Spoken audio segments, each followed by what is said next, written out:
Knightline is brought to you by the Dever Team, your source for New Smyrna Beach real estate and everything else New Smyrna Beach. Go to www.thedeverteam.com and call UCF alumni Travis Dever for all your New Smyrna Beach needs. 386-690-1636. That's 386-690-1636.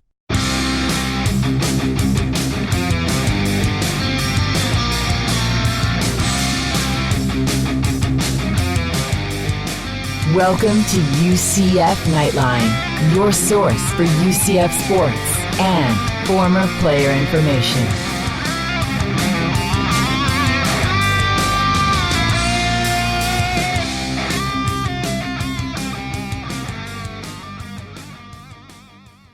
Hello, Night Nation. This is Andrew Phegley coming to you from the 1148 studios, and this is Knightline 204 from the award-winning Knightline Sports Network. Joining me as always, Trace Trylko. Hello, everyone. Streaking again, we're breaking down the Knights' win over the Huskies, the deep dive with former UCF quarterback Kyle Israel. We have a winner in our Island H2O live contest, and could Gabe Davis be an All-American? That in Ask Knightline. But first, we back in the speakers, back in black, getting blasted in the bleachers. It's probably true what my mama said. I do it just like my daddy did. We back in the saddle, back on stage, making the whole place rattle. Back with the A-team, train on the track. Thought we were gone, but you're wrong. Now it's on. We back.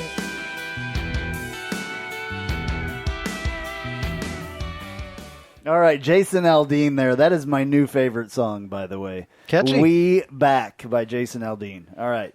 I like what it said. If you have to go back and listen to that, it makes sense. Back in black, getting blasted in the bleachers. I like that part, personally, because that was me. And then all kinds of other stuff. So it fits. Making the whole place shake, yeah. The fans were definitely making the place shake last night for the first half. And we'll talk about that later as well. All right, raise that number one foam finger for UCF. The Knights go 1-0 this week. We are now 1-0 in league play, and UCF's win streak starts over at 1. Final from the bounce house, UCF 56, UConn 21. The Knights are now 4-1. Let's talk about it. what do you think? We posted a poll. I put up a poll during the game. FAMU versus UConn, who wins? So there may have been some sarcastic voting, but 70% said FAMU. We have seen two really not good teams. They said FAMU would win?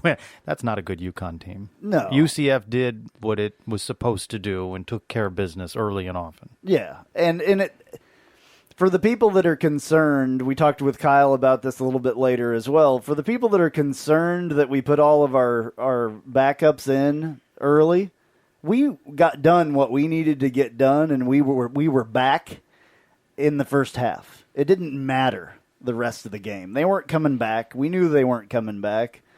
Those dudes need valuable reps, and those dudes that did play, the starters, need to get off the field early because we have a short week this week. That's right. You hit on it. A Monday, short week.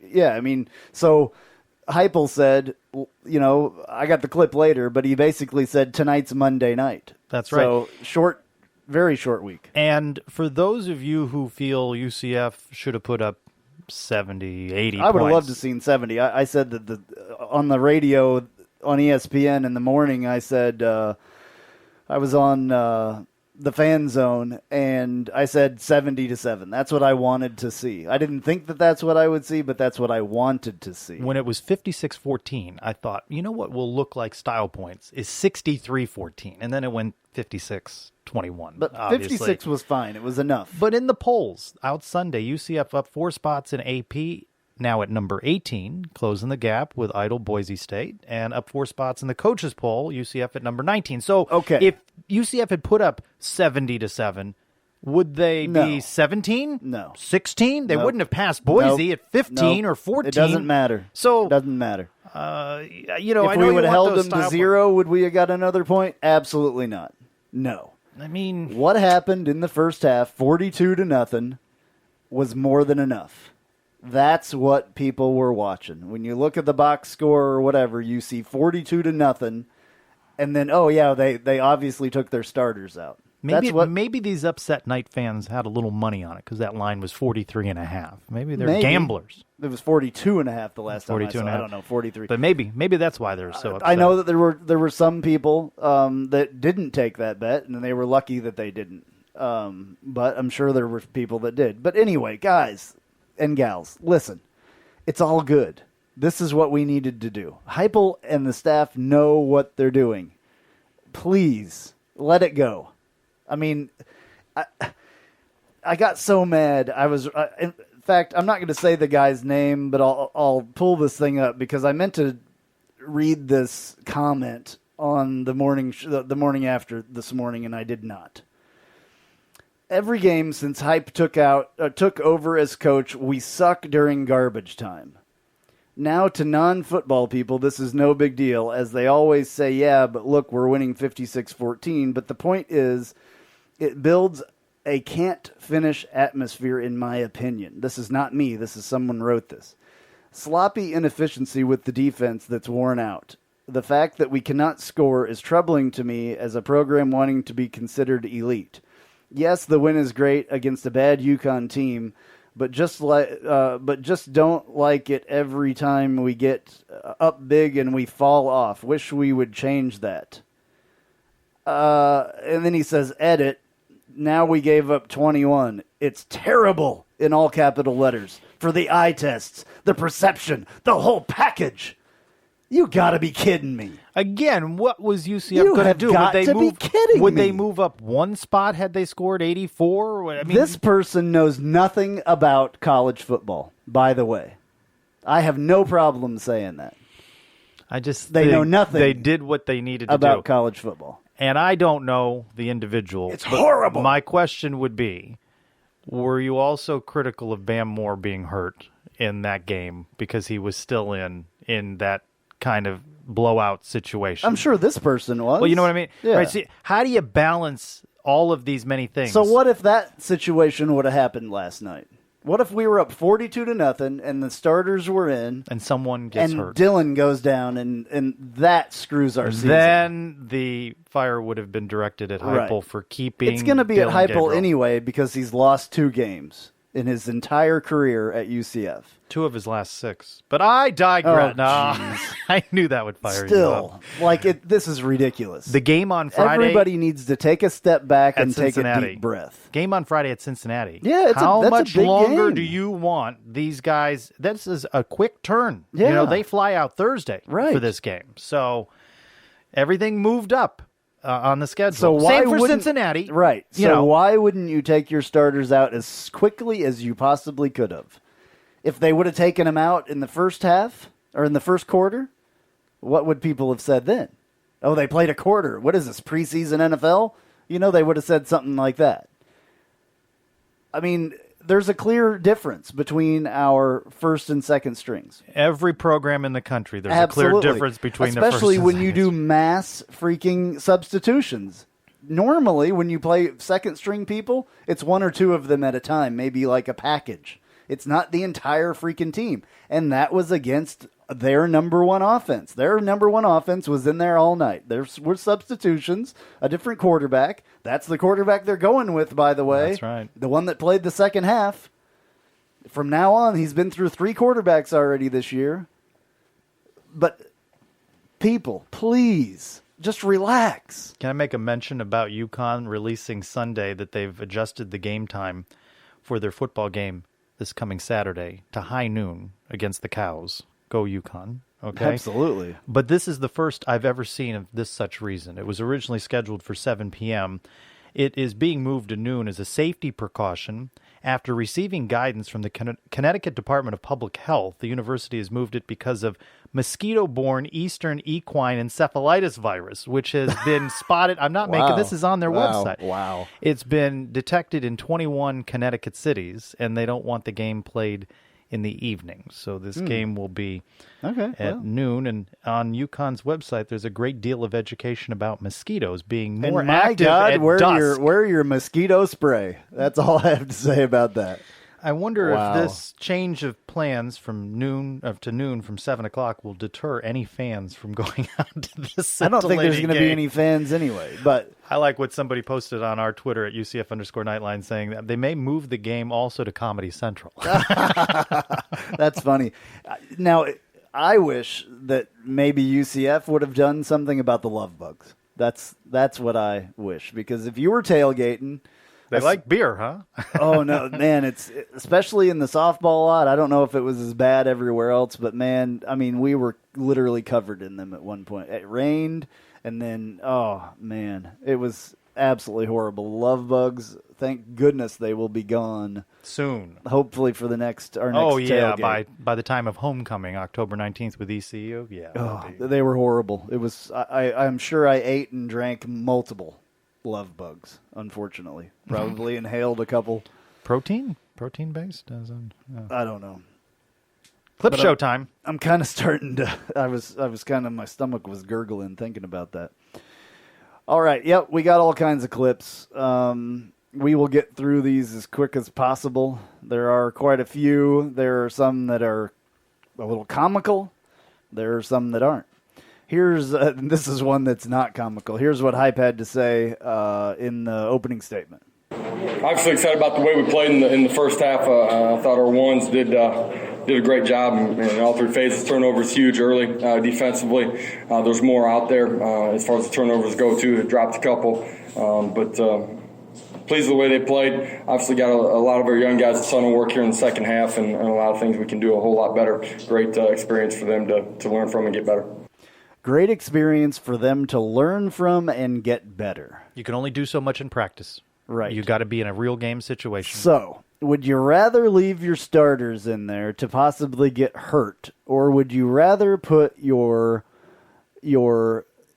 second and third string, maybe even fourth string on some of these positions in there to get a little bit of valuable game experience when the game is completely out of hand for the other team? There were guys that entered the field Saturday that none of us know their names really. Eric Kohler didn't even know their names. And because you know who they are?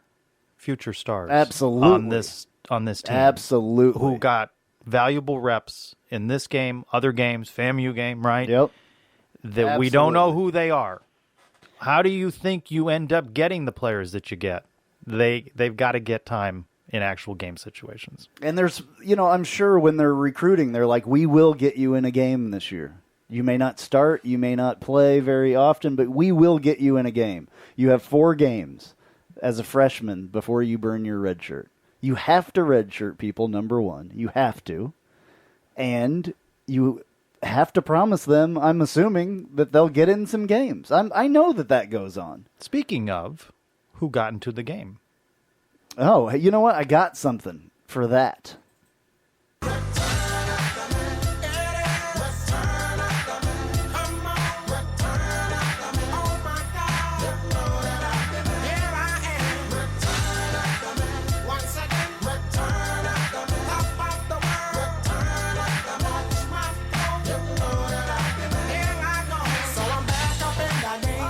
All right. Well, he is definitely back up in the game. Who are you talking about? Return of the Mac.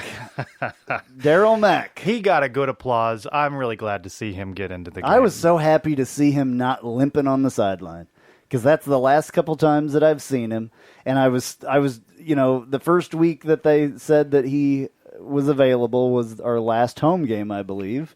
And I saw him literally, walking out and still limping. And I'm like, oh, man, there's no way he's ready. There's no way he's ready. And I'm so glad that we finally got to see him play. After the game, at DJ Mactastic1, that's Daryl Mack's Twitter handle, he said, "Hey Siri, play Return of the Mac. Felt good to be back out there with my brothers. Charge on." Absolutely. And I dedicate that little clip that we did to Daryl Mack's dad, because I know that I was watching him. I sit right behind the, I sit in the first row behind the parent section, and I talked to Daryl Mack's dad before, and he was really excited because I think that he knew that he was going to get some snaps, and we talked about his new baby and all that stuff, and I watched when Daryl Mack ran in, and his dad like jumped up, and it was awesome. It was awesome. Glad to see him back. It was absolutely and awesome. I think he performed pretty well, I think so, considering too. that Yeah. this was his first meaningful tested the ankle quite a bit. Yeah, I mean, so he got some good moments in there. He finished 9 of 13, 97 yards, a touchdown.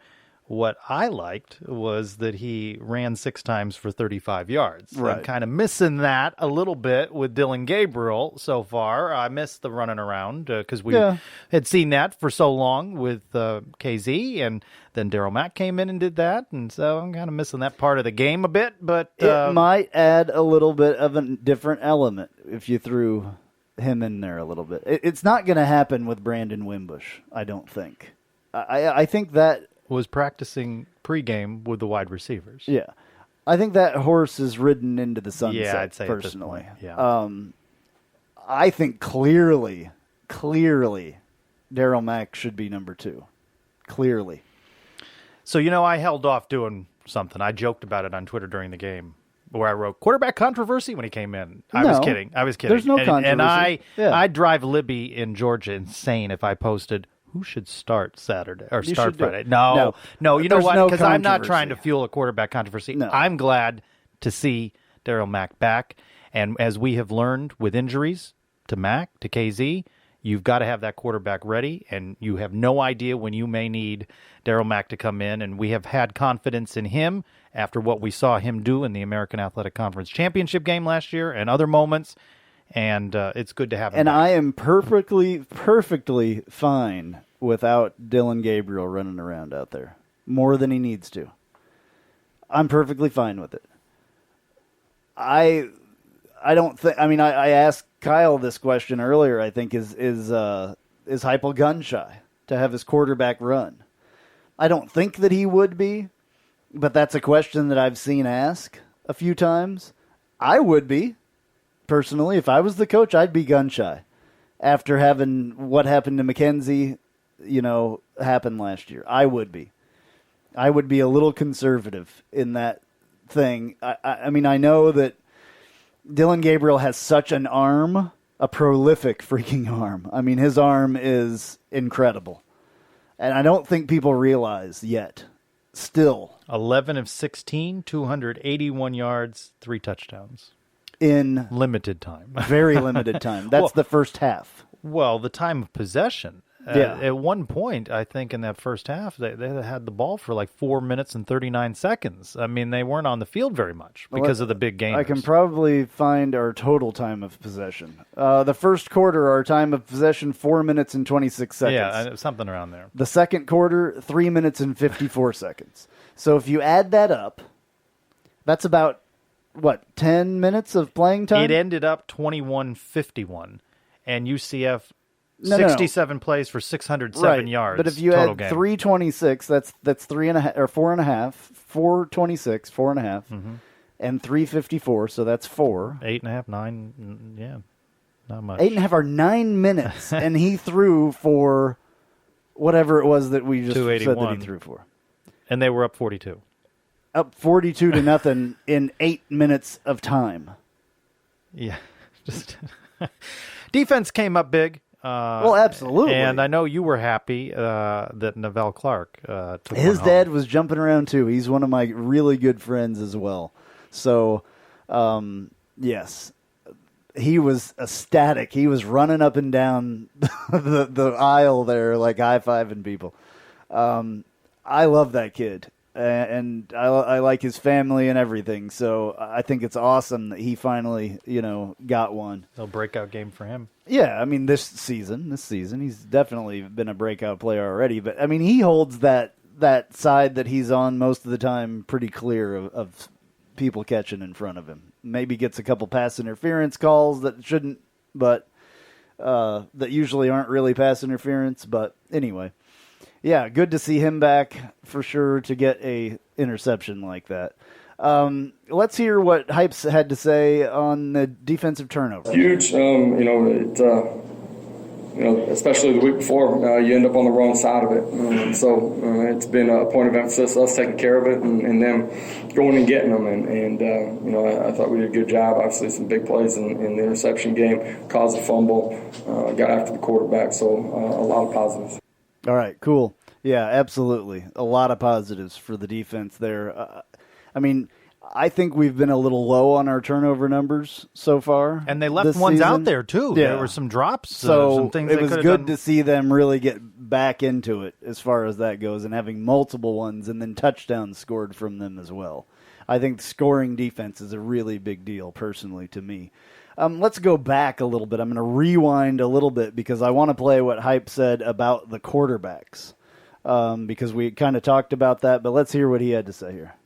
Yeah, Dylan did a bunch of really good things during the course of the ball game. Obviously, the tight zone scenario didn't play out the way we wanted. We got a chance to get 7 points.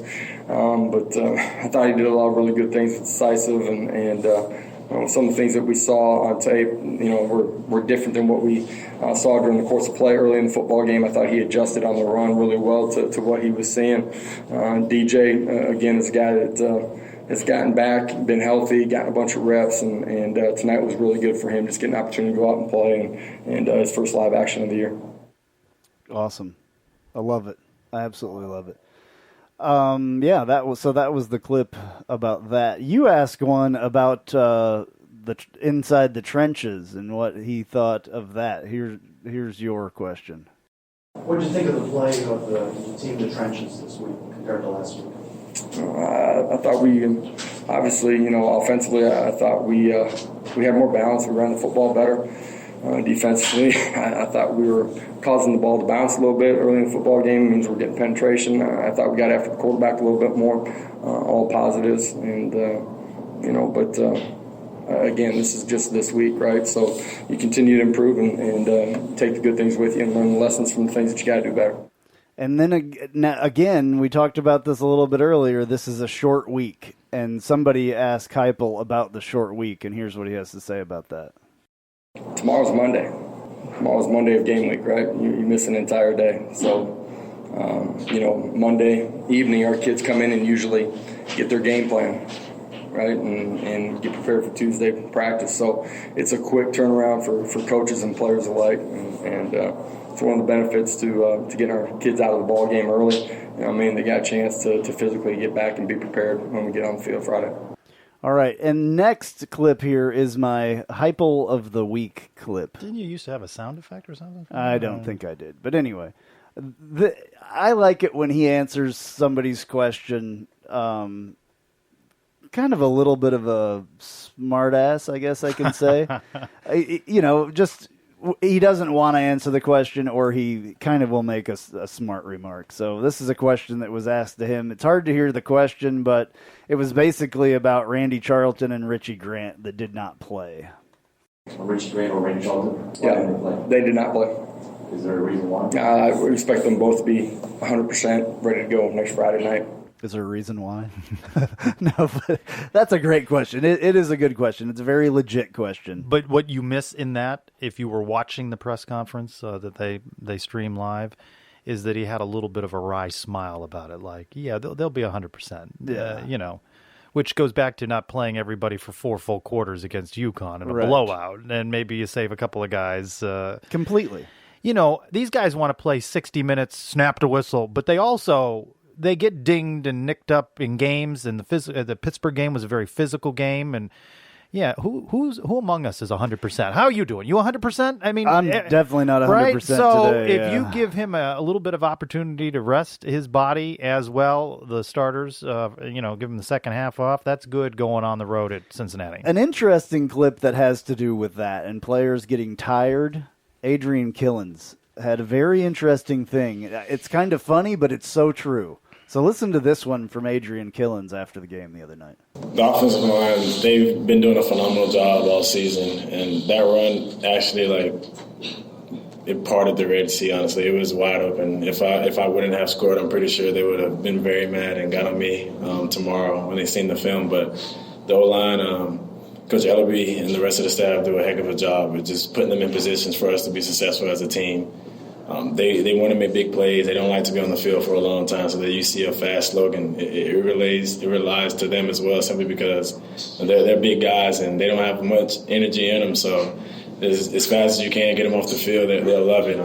Jake Brown actually and Jordan Johnson said something to me after that run. They said thank you because they didn't want to stay on the field any longer. So the O-line, they do a phenomenal job, and the O-line is honestly going to take us as far as we can go, simply because we can't do anything without them. Everything starts with them. So they've been doing a phenomenal job, and we're going to keep pushing and fighting.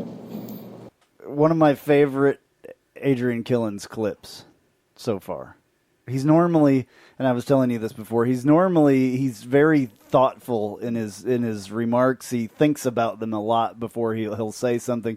He can also kind of sound robotic and not with a lot of emotion.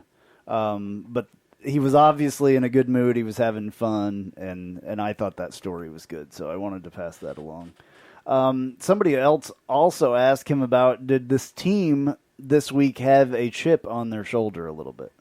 Yeah, most definitely. It's been a long time since we lost around here in the regular season. So the locker room after the game, the vibes and everything, it was off, and it wasn't normal. Simply because everyone around here in this world in general want to win every day. When you wake up in the morning, make your bed, and you start your day, the goal for me and I hope for everyone else in this world is to win. So within UCF football, we want to win, and the football we played last weekend in Pittsburgh, it wasn't UCF football, and we got on drawing boards in this week leading into UCONN, and the coaches put us in position to be successful, and did a great job of preparing us to come Saturday and play lights out, and that's exactly what we did today. Well, I would say so. You know, what was spoken about in practice and the media availabilities after the Pittsburgh game, the players spoke about the mood and the atmosphere and the vibe being off from what was normal. So they deflected on this after this game, saying, well, you know, it wasn't that their confidence was dented. They're still a confident group. But the test of that is not coming home to play UConn. The test of that is going into what you would anticipate as a hostile environment on the road. I think UCF is the better team, but UCF was the better team. Not to sound cliche and like all those other players and coaches all over the country, the better team didn't win the game. UCF cost itself the game in Pittsburgh. Pittsburgh didn't. I mean, look what Pittsburgh barely beats Delaware. No offense to Delaware, but you know this may not be the most superior team on the planet. They were up for that game. Yeah, Pittsburgh was really up for that game. And in fact, they made a T-shirt. And this is true. Jeez. And Cincinnati is going to be up for it. And Cincinnati came into Orlando last year up for it. Remember the early part of that where they scored early, right? Or they sacked McKenzie or near the goal line or something happened, right? And I remember they couldn't get the ball to snap. And then because of the noise. The crowd was such a factor. Yeah. And that is what UCF is going to face. So you hear Coach Heupel talk about starting out fast, which did not happen in Pittsburgh down 21-0, which did happen against Stanford, which did happen against UConn. It needs to happen against Cincinnati. I think you're going to see something different. I think you're going to see a different road team this week. I think after what happened at Pittsburgh, you're going to see UCF as a different road team because of the lessons that they learned from that. Very valuable lessons for Dylan Gabriel, if not more than anyone else, personally. Because that was the first time he was really in a hostile environment ever. FAU wasn't a hostile environment. That was a de facto home game. Yeah. So those are very valuable lessons. This is why, you know, you stick with a redshirt, or not a redshirt, but a freshman quarterback when you have him in there. This is why they're sticking with him. He's got to learn these lessons. If you go back, and I know when you listen to the Kyle Israel thing, we talk a lot about Mackenzie Milton this week. We talk a lot about it. And comparing the two of them. Not comparing them as apples to oranges, but comparing them as apples to apples. It makes a lot of sense once you hear that. You'll understand. Stay with us. It'll make more sense. Yeah, you'll understand. But the difference between Mackenzie Milton when he was a freshman and when he was a sophomore was light years apart. I mean, just amazingly a different thing. So Dylan Gabriel is already ahead of the mark so far as a freshman. He's already doing things that other freshmen don't do and haven't done. So imagine he's getting that experience now. Imagine what he's going to be like later when he makes those decisions a little bit better and all that. I mean, it's going to be incredible. So that's what I was trying to say, I guess. And you're just nodding your head. I'm waiting for you to go to clips. You said you wanted to get through the clips, so you were making a point, and then I was just sort of I figured you were going to go somewhere next. So Adrian Killens, one more clip from him. He has almost gotten caught. He did get caught in Pittsburgh, which was a game-changing moment. That guy was pretty fast. This guy, he didn't think was very fast though. But that was chasing him. Well, hold on. Here's the clip. Yeah, he was fast, but not that fast. So UConn got some players that are good athletes, but at the end of the day, UCF, we won and we secured the deal. He was fast, but not that fast. That's funny. I like that. All right, where do we go from here? Oh, well, Dylan Gabriel, speaking of, is a pretty mellow guy and comparing again apples to Mackenzie, he was kind of like that too, especially in the beginning. I like this quote from Dylan, and this is pretty much the only one that I have from him, but check this one out. I think this whole week we're laser focused. Knew we had to come out with the win, and I think both sides of the ball played very well, but there's definitely things to fix, and the main thing is we want to know. So. And that was pretty much his synopsis of the game. I do like the laser focused thing, though. What do they call that when you watch the heart monitor? It doesn't move. It's like his beats per minute. It's awesome, flat. Though. I love that. And, we talked about this with Mackenzie back in the day, too. We're like, oh, this guy doesn't show very much emotion, remember? We're like, how can he be a leader out there? I remember having these conversations. Remember meeting him at Media Day, and he wasn't the focal point of attention in the long line for Justin Holman. Right. And he was just leaning up against a wall with his longboard. Yeah. And then we went up to go talk to him and interviewed him and spoke with him. And, a lot of difference between and of course he's been through a great deal, ups, downs, and is a more emotional, more vocal guy. And another great thing about him is he is here teaching all that stuff. Everything that he's been through, he's teaching to Dylan Gabriel at the same time. See him on the sideline with a little clipboard and headset and all that going on. I saw a new GIF or GIF about that, which was really cool, with him on the sideline. All right, Gabe Davis had a heck of a game. He's been having hecks of a game. One of the coolest things that happened after that big, long touchdown, his grandpa was standing on the sideline. Great moment. It was awesome. That was right in front of me. And I kind of wondered. I didn't know who it was. But it was absolutely awesome. He literally ran into his grandpa's arms. His grandpa was also the guy doing the punt thing that we were all having fun with out there that fell down when he was catching the punts and stuff like that. That was the same guy. So that's why he happened to be standing on the sideline, I believe. But ran into his arms and gave him a big hug, and it was absolutely awesome. Here's what Gabe had to say about that. It was awesome. I know it made him happy. He was probably back there crying or something. But all he does is he loves football. That's all he watches every single day, and just to see his grandson doing something like that is special. How cool is that, though? Most people don't get that opportunity. After the game on Twitter, at DavisGB1, hope you enjoyed that touchdown, Grandpa. Good moment. Unbelievable. All right, you can hear it in my voice. Get yourself together here. All right, Gabe Davis, it's kind of interesting because he kind of dropped some names of some guys in the press conference the other day that he looks at and watches play. You don't hear other football players a lot of times talk about other football players that they either look up to or are comparing themselves to. Here's those names that Gabe Davis talked about.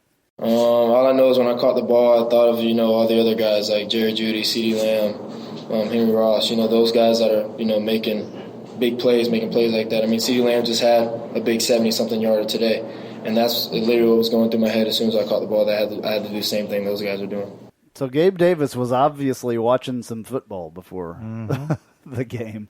And he's a student of the game. And you can tell that he's having the career that he's having in the season that he's having because of that, as far as I'm concerned. He watches a lot of film. You've heard about that more this year than you have in the past, I think.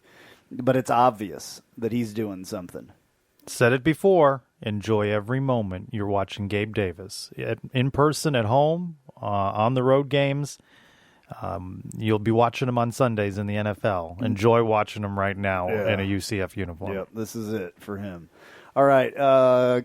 He still wants to be better, though. Listen to this.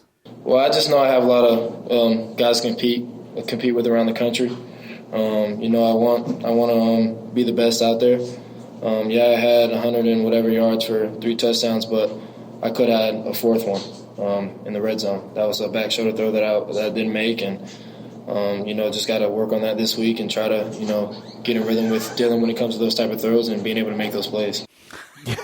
Was a door creaking in the background? So in the media room, it sounded like a haunted house or something. Your viewpoint will be, is that for Halloween? The riser, the podium. Seems like a lot of overkill. The riser, the podium, but I know they do it for the cameras in the back. And they come in from the locker room, and there's this big logoed curtain. Maybe next time I'm in there, I'll take some photos to give everybody some perspective. And the door we talk into about it all the time. The door into the locker room creaks. They really need to address that. I'm going to give you. I'm going to buy you a can of WD-40 the next time, and just hand it to Dan when you go in there. Dan, fix the freaking door, please.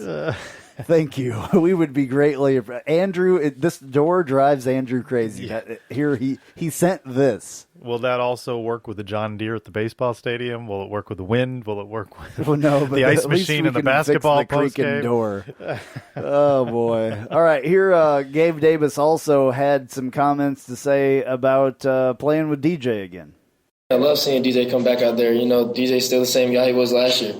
He can come in and make plays whenever we need him to be. So I'm really happy he got to step in and make some plays. Awesome, very very cool. The players are happy for him. We're happy for him. His parents are happy. Everybody's happy that he got a good pop when he came in as well from the crowd. I don't think they realized it the first play until Eric Kohler said it, and then he got a really big pop. I saw it immediately because I was like, okay, who's coming out as quarterback? I was watching because I just wanted to see. I wasn't sure who it was going to be. So, all right, the last clip is Neville Clark here. You don't hear from him a lot. We haven't heard from him a lot during press conferences, but here's what he had to say basically about the interception. Well, I used to play offense, so when I had the ball in my hand, I just felt like I was a receiver out there, I felt good to be out there with my teammates to celebrate with them.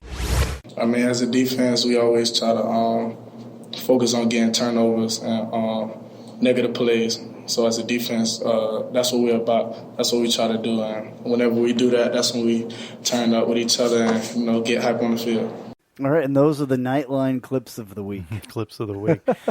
Do you vote in the Twitter polls that I post at UCF_Knightline? Multiple times. Multiple times from multiple devices. From multiple accounts. All right, how did you vote in this one? We got tremendous showing on this one. In the college football landscape, would you rather UCF be hated or respected? I voted for hated. Hated.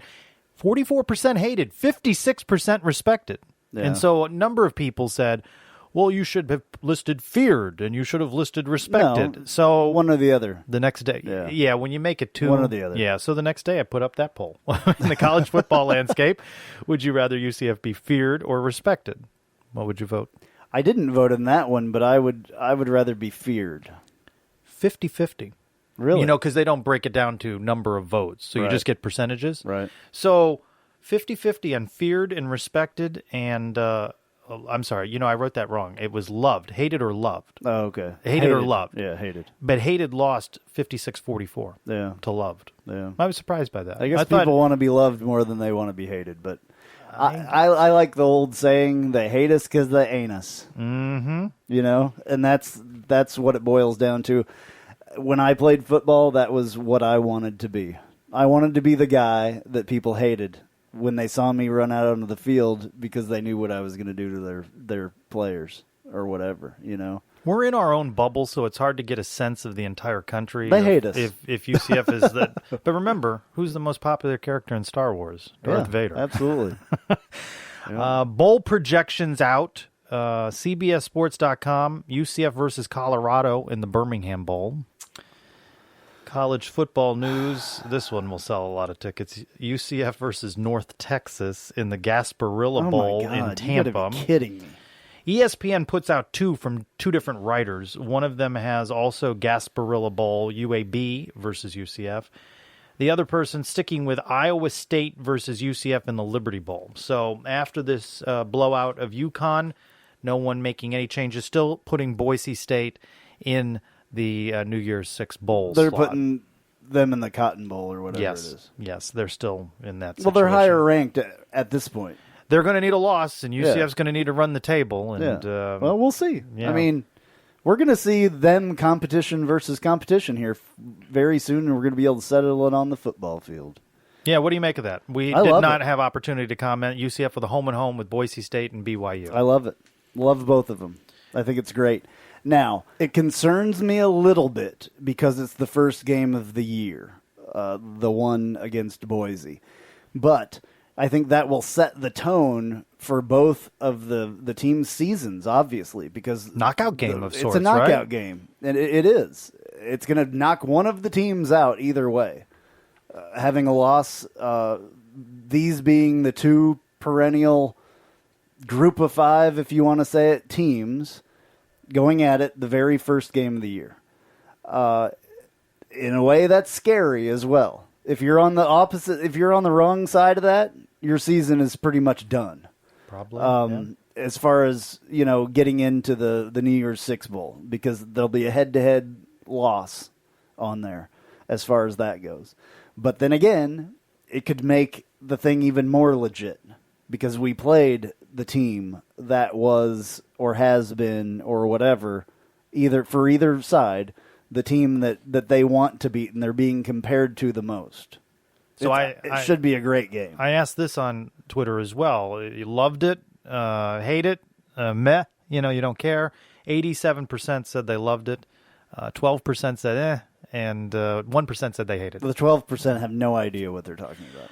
So if UCF had announced home and home with Rutgers, Indiana, I mean, I can start rattling off some teams. I'm excited about these. These are exciting. I do think, though, that it speaks to something, that's really an acknowledgement that a BYU, a Boise State, that may be on the home and home request and requirement that Danny White has put forth. Do you think that's the ceiling? Is that what you're going to say? Yeah. No, I think it's a better game than Rutgers, yeah. right, in Indiana. Absolutely. But I think you're talking about North Carolina. I consider and NC BYU State. Power 5, personally. Yeah, no, they're a Power 5 independent team. No, I don't disagree with that, but I think that if UCF had announced lower tier of those schools, the Rutgers, yeah, this is better than those. But when you said ceiling, I would say to you, you're likely to see more of the NC State, Wake Forest kind of announcements than you're ever going to see those top I'm tier. sure. So we're going to get one of them here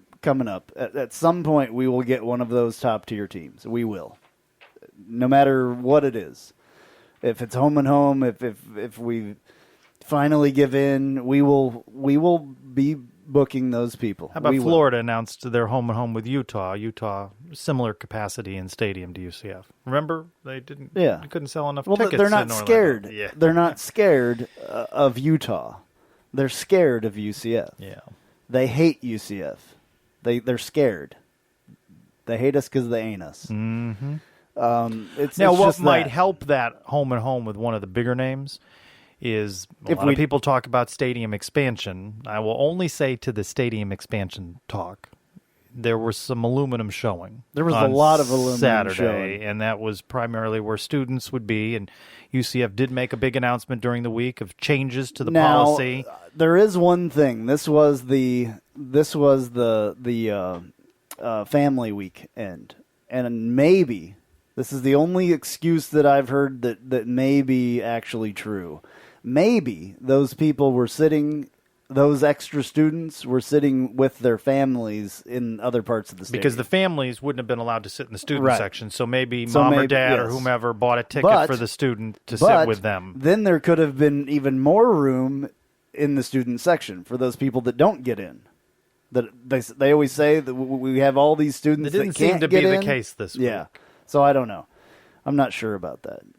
I don't know what else was going on. Maybe and on the TV broadcast, I watched back the concert or when's something? that Electric Daisy nonsense again? Was coming it? Up. No, but that'll be but coming. And that's always like a big that, thing. Yeah. The one problem I watched back the first quarter, that's all I've had time to do, is that one shot from the end zone where they come into the stadium, shows the opposite end with the empties at the top. They announced it as a sellout, but the visual is that end. I thought someone, I failed to jot their name down, pointed out something good that I agree with because I've sat over with the expanded scoreboard, the big video board. It's very loud if you're right underneath that. It is. Yeah, it's very loud. It is. Not so much, obviously, if you're in the rest of the stadium, but if you're right under there, and obviously a lot of people But that's may not why those people weren't No, there. but I understand why that may be something that people don't want But that's to hear. not why those people weren't there. No, but for regular fans, not students. No, I know. Not students. But yeah. it could be But that's why that's not why those students weren't no, there. No. Yeah. No, but for other people to sit there, it's not a place But they it's a student necessarily want to section, sit. So anyway, yeah. I agree. When they first put it in, I sat over in, I think it was 113, 114. Remember where my old seats used to be down there? Yeah, that's You've sat closer. with me. Yeah, that's closer. And it was extremely loud, especially the first few games before they got trying it to dialed figure in. it I out, was yeah. like messaging Kohler like all the time, like, dude, tell him to turn it down. Tell him to turn it down. It's killing us. But now I sit on the opposite side of the stadium, and I like that it's loud because I want to actually hear, and it looks great from over there. That thing is insane. It's awesome. One of the best scoreboard video boards in all of college sports, as far as I'm concerned. What's the trophy over your shoulder? What's that one? This one right here? Yes. This one is the favorite podcast presented by your Southern Ford dealers. While nice, that is not what was the viral moment Saturday. It wasn't. Yeah, I had a little viral tweet, kind of. Yes. Yeah. I would say so. Reddit and others, Underdog Dynasty, the Hartford Current, all kinds of because stuff. Because you found the Ark of the Covenant. You found. Well, I happened to maybe have a picture in front of. So I got asked trophy. by quite a few people, is that the real one? I don't know. I can't. Who could verify? I nor confirm or deny that is the real one. Think about it. Who could confirm or deny it? Who would be able to verify the actual one? If I told you, I'd have to kill you. Okay. Yeah. It's very. That's a kind of a. I know of a couple of them There that exist. a couple of them. Well, I didn't think that. No, I know. Yeah, there's a few. So the one that you posed in the picture with could be the real one. You believe it to be? I can't confirm nor deny that. Oh, okay. All right. But you can confirm that, what is this, week 3 of your big radio But programming? I specifically asked for my picture to be taken in front of that. I was like, dude, I got to get a picture with this. Mm-hmm. And lo and behold, I posted it on Twitter. And blowed up. Yeah, I wish more of my tweets would do that. But so week 3 of the radio show, how'd it go? The morning after. It was good. Good today. We had a lot of callers, and it went really fast. Quick hour. It seemed like, yeah. It was fast. Our breaks were a little different, so it went fast. But yeah, it was me and Kyle, which is the lineup now. Kyle and I, me and Kyle. But now you have to change the name this week. Well, no, it's still going to be the morning after. 2 mornings after. It'll be the morning after the morning after. So this little graphic's getting bigger. Yeah, maybe I'll make a new.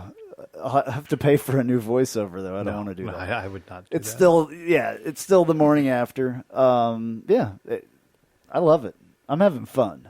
I'm having a blast. I'm getting more and more comfortable, and you know how that goes. It's a new environment. Sometimes you're like a true freshman. I am exactly on the radio. Exactly. I mean, we can do this in here, and this is literally in It my. takes 6 to 8 hours to do with all the stops. No, I'm kidding. This is in my domain, and it's just completely 1148 studios are very, very comfortable. Palatial. For me. I spend more time in this room than I do in any other room in my entire life right now. This is where I am. You're here more than work? Well, you're not maybe sitting in one spot all day. Yeah. But this is home, and this is the room that I am in the most. So this is my environment. That is not. I'm not running the board completely. I'm running one of the boards. That must drive you crazy. It is a little weird, and I'm paying attention to a lot of stuff. There's the text line on one computer screen, which I can't see very well because I don't. When I'm looking at computer screens, I don't wear my glasses, so something that's like as far away as your face is blurry to me. I can see objects, but not great detail. So the text computer is just in the wrong spot. Why do they have it there? It's just where it is. It's Okay. a studio. I'm not going. That studio's been there for a long time. I'm not going in there. I'm not going in there. This computer has to be. You got this whole thing wrong. Yeah. Well, it is, but it is what it is. I'm just glad to be there. I'm very grateful to be there. And it's a dream come true of mine. I've said a couple of times to do a radio show. And me and Angus, a big supporter of Knightline, wrote to us, my only complaint is that it's too short. I love that. That's leave them wanting more. Well, and, at some point when it's like today, the phone lines were pretty much full. And, there is possibility at some point that it could be longer.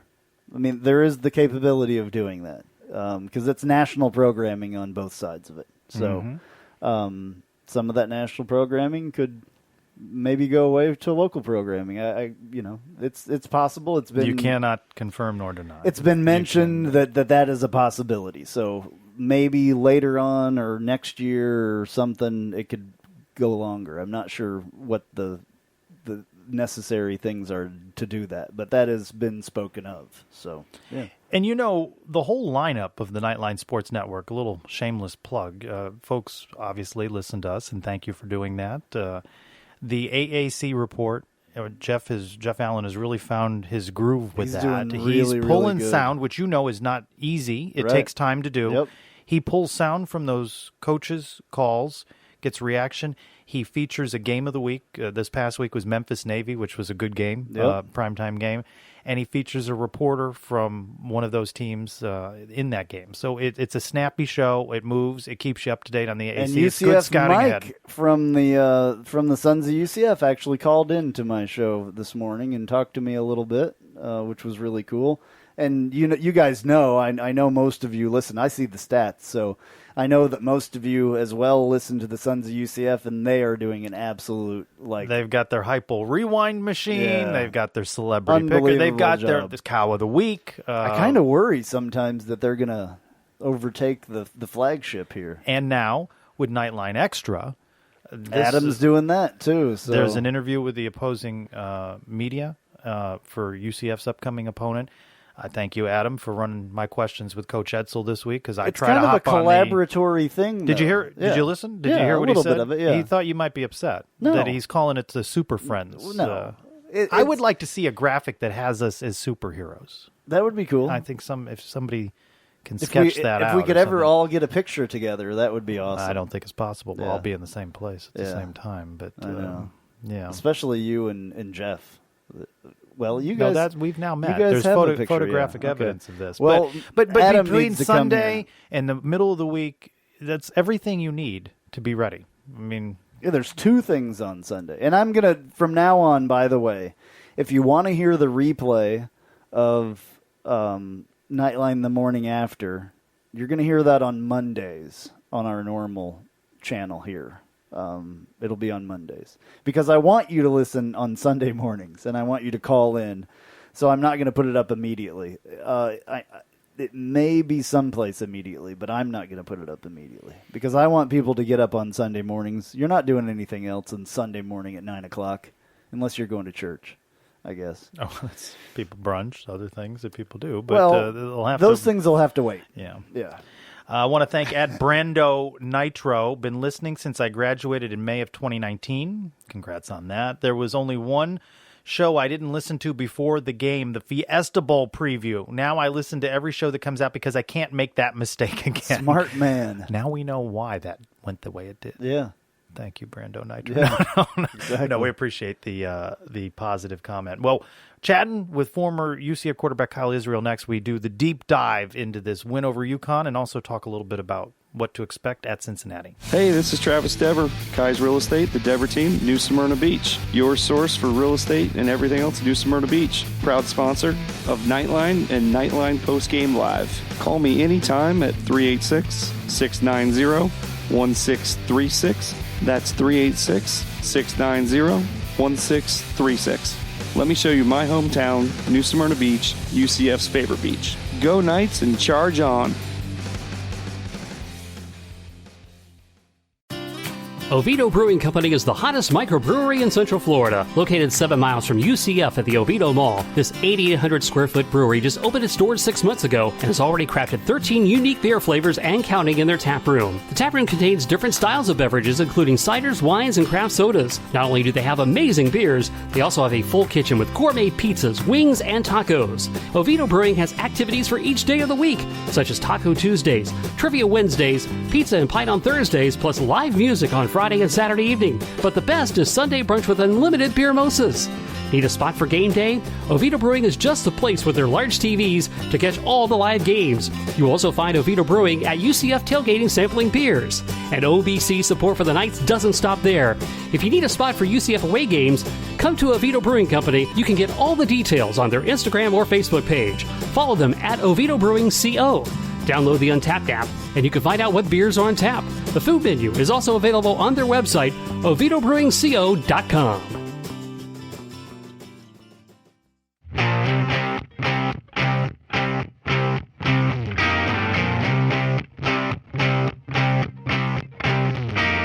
Welcome to Inside the Huddle with former UCF quarterback Kyle Israel, brought to you by the Little Greek Fresh Grill.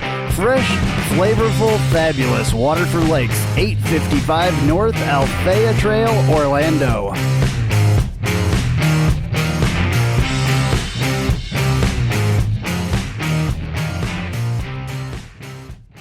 Let's talk about this one with former UCF quarterback Kyle Israel. Now, Kyle, I need your help on something. I'm trying to think of the way to properly phrase a question to Coach Heupel, so I want to run two scenarios by you. How about this one first? What did we learn from UCF's win on Saturday? Or what did we really learn from UCF's win Saturday? You wanted to take a stab at either one of those and what you think his reaction might be if I chose the latter? Well, first of all, he would cut you off before you could finish. That's what he does quite often. It's true. But what did we really learn is really how I feel about what I saw on Saturday night. Good question. That's a very good question. He's not going to say that, I'll tell you that. No, he won't. He'll give you some coach speak. He's very, very good at the coach speak. I would say you really – that's a very good question. You learned how incredibly good Gabe Davis is. There's no doubt about that. For anybody that was doubting that, he didn't need a latest arrest, but he did. I thought that, we were a team that was able to get out early, create some turnovers. We learned that our defense is able to create turnovers. We hadn't seen that in a period of time. I think that we learned that we can still clean some things up, penalties here and there. And that, there is a big drop off from our starters to our backups at certain positions. And so that was very obvious. But, as you know, Trace and Andrew, one of the great things about a win like that is being able to get guys reps that help prepare us not only for this season, but for the future. So, I think we learned there's still a lot of growing to do, but that we got a really good football team. I got something to add here. It's not really another question, but it's another answer to Trace's question. I think we learned the Mac is back as well. Yes. Daryl Mack is definitely back.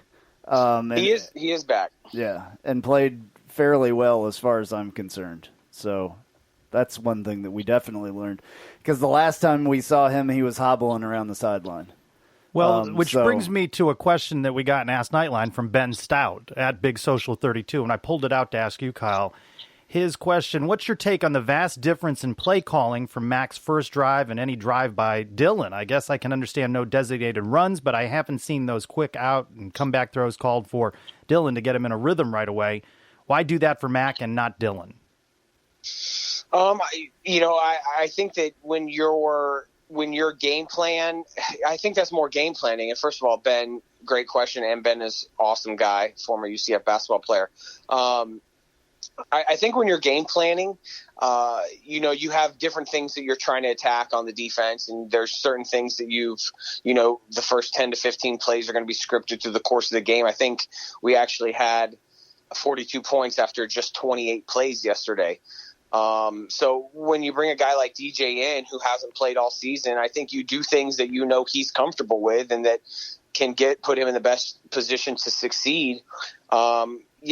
There's times when I guess you can say that you'd want to see Dylan get into more of a rhythm without a doubt. But I think that's a simple scenario where we're overanalyzing something that's simply, hey, what do we got to do do for DJ to get him comfortable back in the pocket, get him some passes he can complete. Hey, DJ, what do you like? I like the comebacks, or, I like zone read or something along those lines. I think that could be overanalyzed, but, you may have seen the same thing had DJ started the entire game and Dylan come in. It is what it is. You mentioned Gabriel Davis earlier. Where do you think he is right now in the UCF Mount Rushmore of wide receivers? Has he gotten himself carved yet in granite? Oh, he's getting very, very close. I think one of the things that, puts him really in that, for me, though, and that list is so difficult, Trace, because it can really go back into the 80s and 90s. You're really doing some disservice to some phenomenal wide receivers that we had, Sean Beckton, Sia Burley, a number of guys in the 90s, and then in the early 2000s with Brandon Marshall, obviously. You think of Brashard. But we've just – there's a number of guys. I think Traquan's Traquan.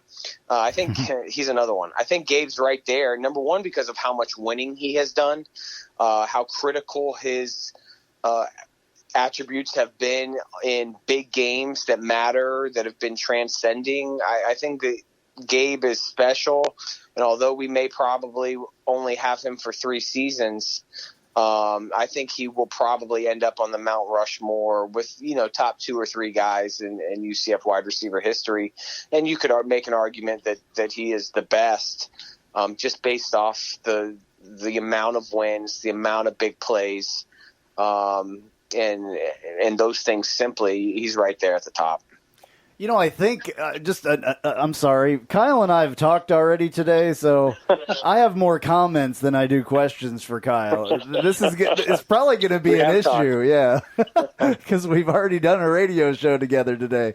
I think in the notes for UConn, the game notes that UCF puts out, I think there's like a record watch or something, and I think that Gabe was real high on one of those things, and I remember those guys that Kyle was just talking about being listed in that. I'm trying to find it, but I remember him being up there with like Sia Burley and guys like that, so I'm trying to find it here as we go. Well, he's only been here for 2 seasons and 4 games.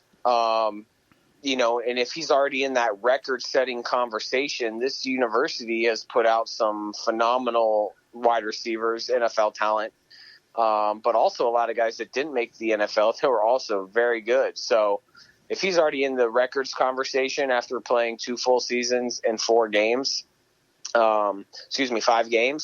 then it's something special. Chance here for him to go as a first-round NFL draft pick? I think a lot of that has so much to do with what's going on around him in the draft. I think he's absolutely one of the top 5 to 10 guys on the draft board from a wide receiver position. Where that may fall in this year's draft order, I think he's definitely, I'll just say and be conservative and say he's a first 3-round guy. And I'm being very conservative because I think he's definitely a second-round guy for sure. Okay, so I found what I was thinking of when I was looking for what I was talking about. Career receiving touchdowns. He ranks number 11 right now, but he added 3 to it. Right? This week, 3? Yes. Yeah. So he was at 16. Kamar Aiken was at 17. Travis Capers was at 17. Tyson Henshaw, 17. So he's moved past those guys. Doug Gabriel, 20. J.J. Warden, 21. Bernard Ford, 21. Ted Wilson, 21. Traquan's got 22. Okay. Brett Cooper has 23, and David Rhodes, 29. David Rhodes leads that list big time. So he'd have to get 13 to surpass David Rhodes. Right. And over seven games. If he's going 3 a game, that's doable. It's hard to keep that pace, but he's going to certainly move up the list. But still, he's number 10 on career. 11. He's probably up to 8 now. Probably, I don't know. I think he's tied for 8th. Yeah, 8th or 7th even. So that's impressive. Personally, that's very impressive. I actually read this entire note package this week for one of the very first times. I was sitting here kind of bored, in there. And I saw this thing, and the career total touchdowns as well. Adrian Killens is sneaking up on that. He's a few behind, obviously, from Kevin Smith and Latavius Murray, but he's got 30, so he's got another one this week. Adrian so Killens has 30 career touchdowns? Yep, total career touchdowns. Yep. Wow. As quietly as that could be possible with his guy. That is as quiet as possible. And he's got 21 career rushing touchdowns. Wow. Yeah. Adrian Killens is also number 10 on the all-time rushing yards, career rushing yards. Obviously, Kevin Smith, Alex Haynes, Willie English, Marquette Smith, Bryn Harvey, Latavius Murray, Eglin Davis, Gerard Davis, and I don't know this other guy, Mark. I don't know his Giacone. Giacone. Okay, yeah, I didn't know how to say it. It's going to be hard.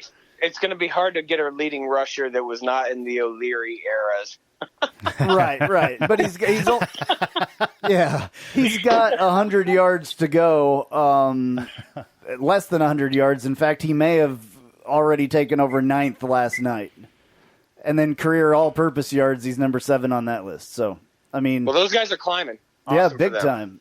And career punt return average, Otis Anderson's tied with Shia Burley for number 1, by the way. Perfect. That's awesome. Yeah, so there's a lot going on here. Speaking of that, I'm sorry, that just brought up all that stuff. It's good random conversation. Yeah. Well, it's random, but it's not. So, Kyle, I mean, you touch the ball as the quarterback. You're involved in every play. What does it take as a human being to not want more touches? I mean, they've got to distribute these touches. I mean, you look at the great game Gabe Davis has and a quiet day for Trey Nixon, but you know how talented Trey Nixon is. We've seen it week in and week out just a week ago. What kind of mentality do you have to share the wealth like this with all of your teammates? Well, you've really got to make a decision and conscious effort to be unselfish and really look at it as a team game. If you talk to each guy individually and said, hey, this conversation's never going to be repeated, they'd all say, I want the ball more than the other guy. But when you can get guys to buy in and listen, these guys understand how special and unique what's going on has been.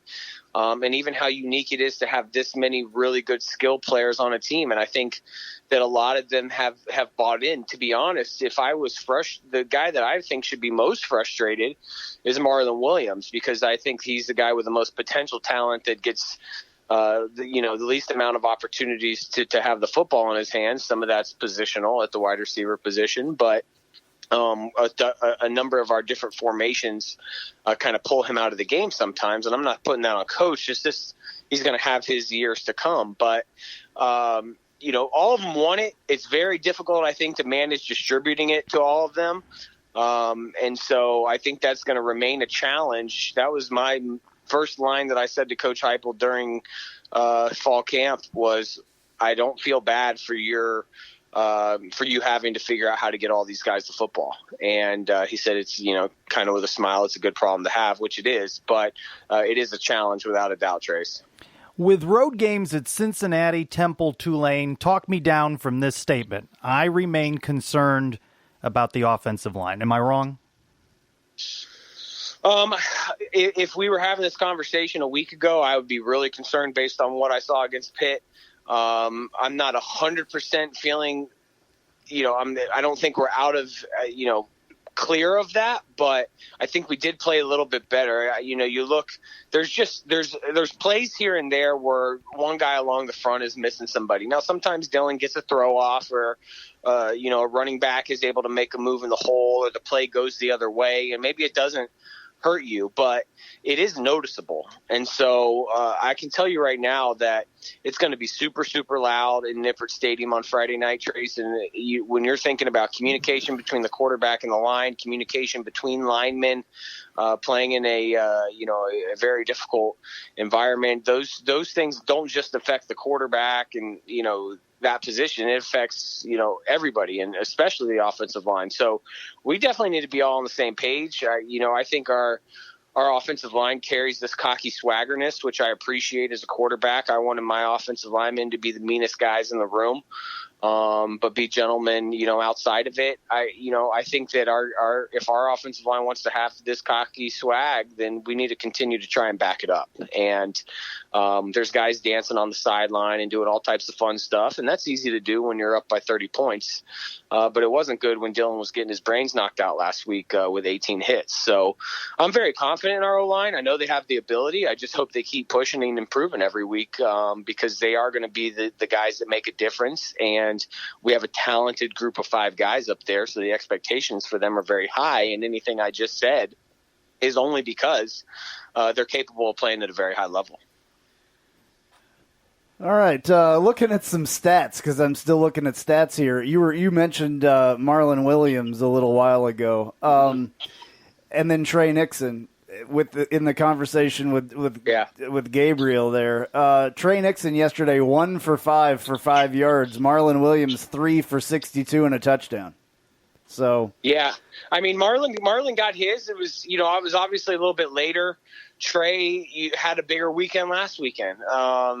Sometimes it's just it's just matchup related. It's just, how it's going exactly. It just comes down to matchups. So the quarterback's the only one really making the final decision each and every time. It's out of those guys' hands, and we can't dictate what the defense is doing either. So Marlon did get his, but when I'm talking about Marlon, I just think that he's such a big time playmaker that can be used in a really critical part of the games. And I'd have to go back and watch Pitt again, but I just didn't feel like we utilized him as much as we could there.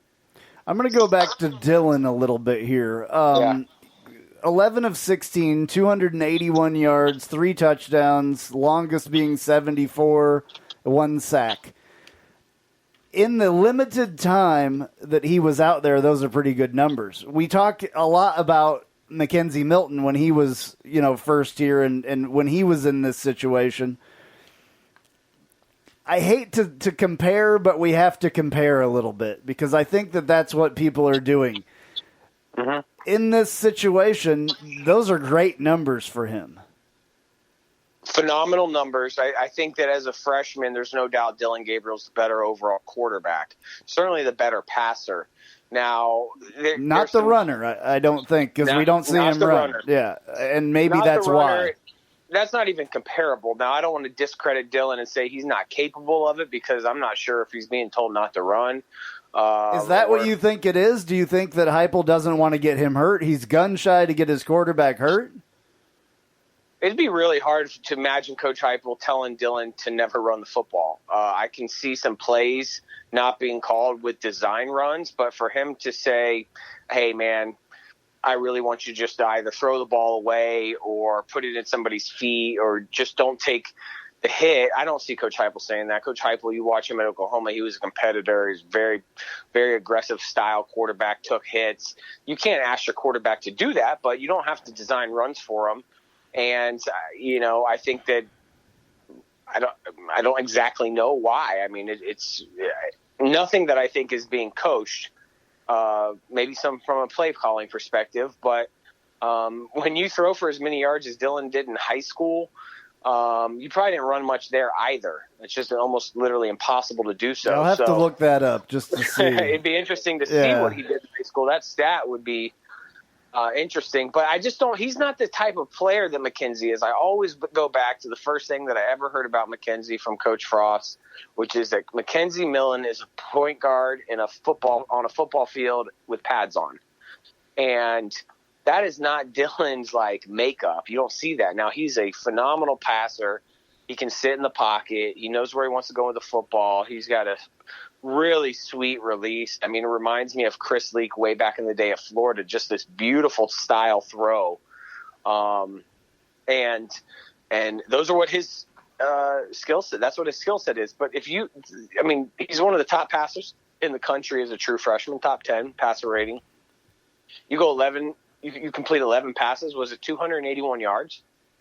Yeah, it was 200 and 3 touchdowns. Yeah, 200. That's ridiculous. 281, 3 touchdowns. Yeah, 11 for 16.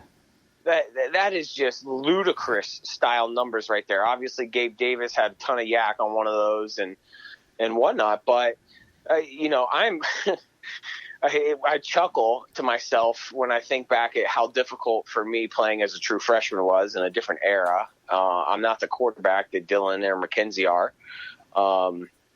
I don't believe that I was, but still, to be that efficient, I know UConn is UConn, but Dylan has shown me that he's got the makeup to continue to improve, and I completely have full confidence in him still.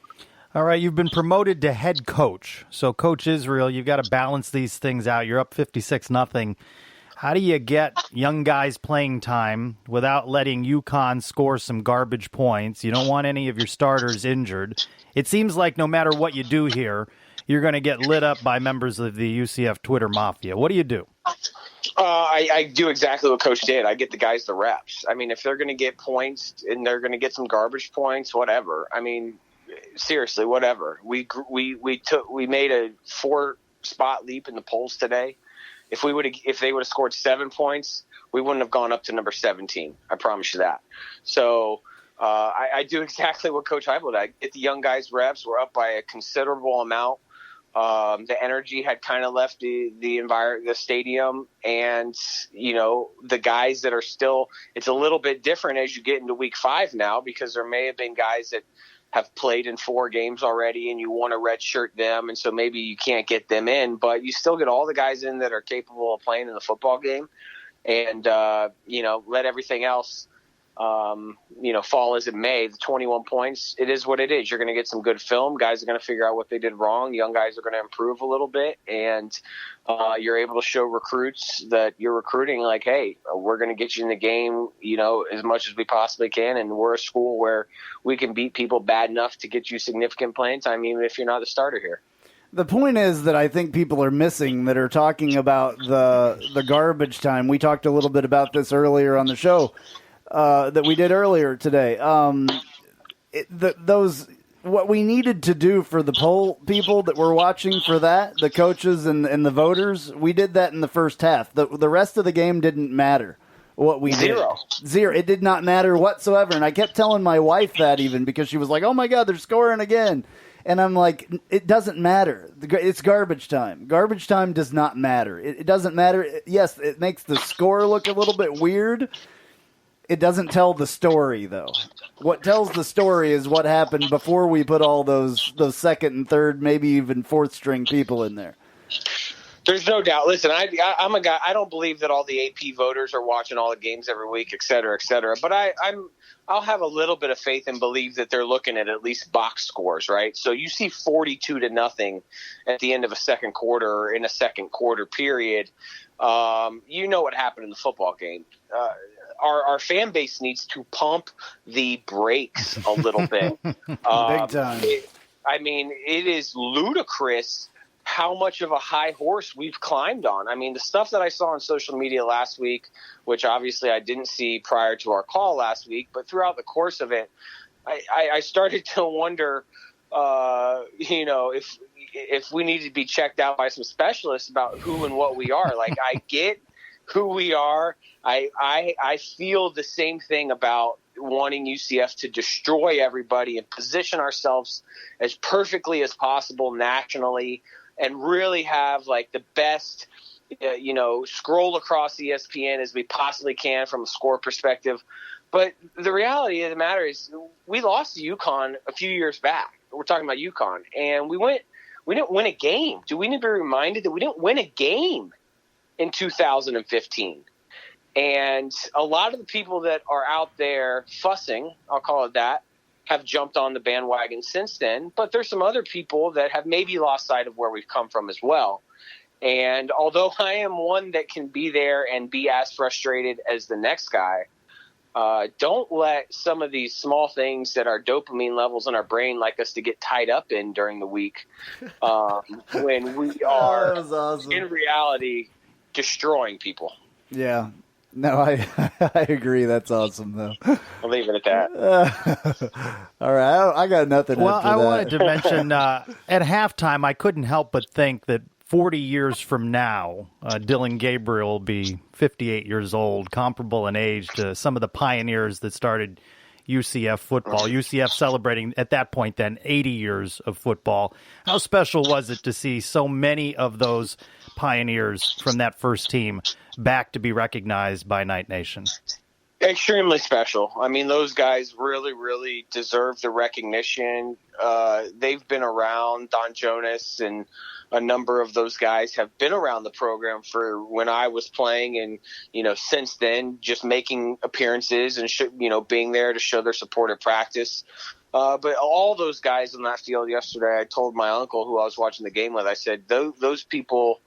I chose UCF when it was fairly unpopular to choose UCF over Florida State and Penn State. And, some of those guys didn't have other schools to play football, scholarships, but some of those guys chose to go to a startup program with the hopes that someday it would blossom into what they got to stand on yesterday, which is, a great environment with an on-campus stadium, with a team that, had previously won 27 regular season games in a row. They are true pioneers for our program. They are guys that not only have given their time, but have also, many of them, financially given to the program over the years to continue that support, which myself and other former student athletes have, benefited from. And so I was so happy to see those guys out there and to be recognized because they truly did so much, and it's unique, right? Like,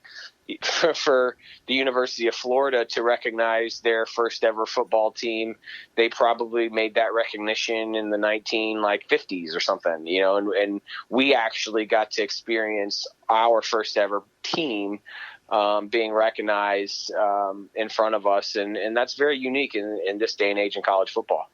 We began this conversation with me presenting you two scenarios, so let's end with two scenarios. Okay, so either tomorrow we switch places and I run this great corporation, the Little Greek, and you go to the media availability with what we will believe is Coach Heupel and defensive coordinator Randy Shannon.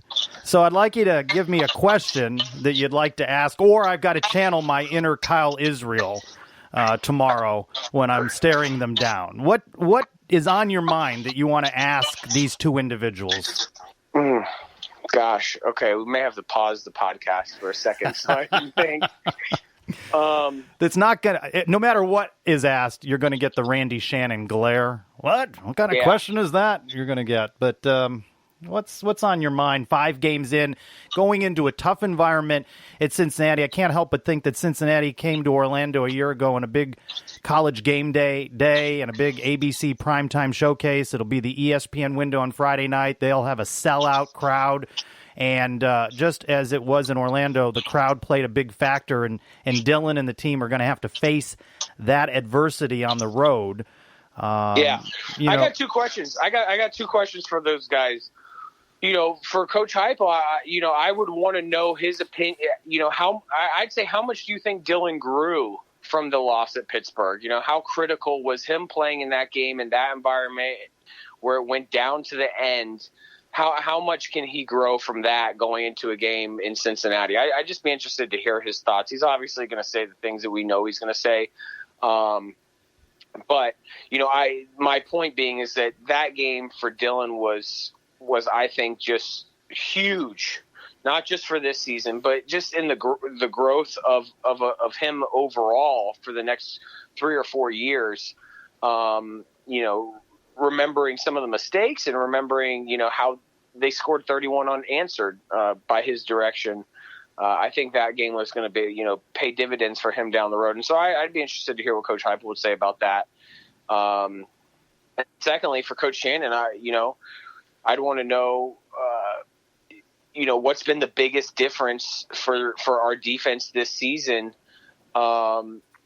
in the first half of the games. We are playing better defense than we saw last year. Now, granted, some of those are because we're not playing some of the offenses we did, like Memphis had and others. But, why has our defense played so much better in the first half of football games after 5 games? Is there anything you can point to? Or is it, or what?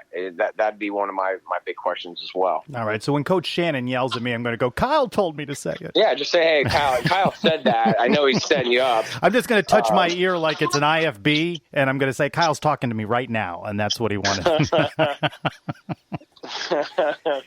Well, if we would have played what's his name or started him, maybe we would have been a little bit better in the first half of the games last year.